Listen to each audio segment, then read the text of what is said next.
یانەی هەولێر بە سەرۆکایەتی سەفین یاسین خەریکە مێژوو تۆمار دەکات.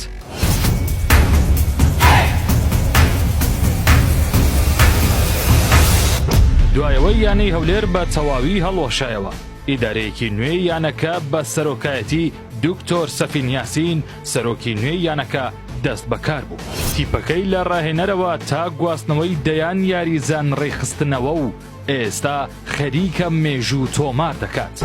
دوای چاوەڕوانی و گرەوێکی زۆر لەسەر یانەی هەولێر، دوێنێ یانەی هەولێر لە یەکەم یاری خۆی لە خولی عێراقدا توانی بە ئەنجامی 3 گۆڵ بەرامبەر 2 گۆڵ بەسەر نەجەف سەرکەوێت و دڵی هەزاران هەندەرانی و خەڵکی هەولێر و هەموو کوردستان خۆش بکات.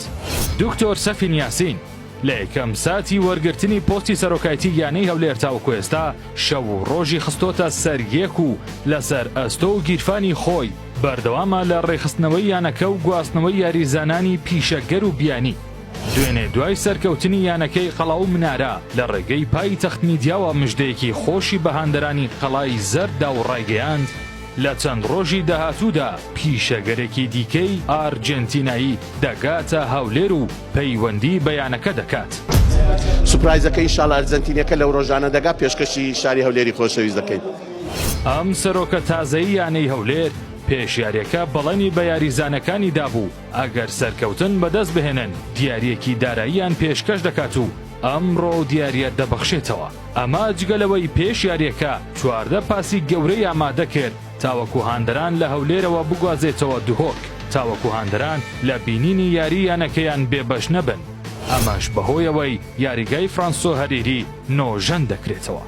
هەندەر ئێمە تقریبان 14-15 موشای گەورەمان گرت بوو، بەس تەسەوور دەکەم 5-6 کەس هاتبوو، یان هاندەرانی شاری دۆچش بەشداربوون لەگەڵمان سوپاسیان دەکەین. یانەی هەولێر لە ئێستادا زیاتر لە هەر کاتێک پێویستی بە پشتیوانی هاندەرانە.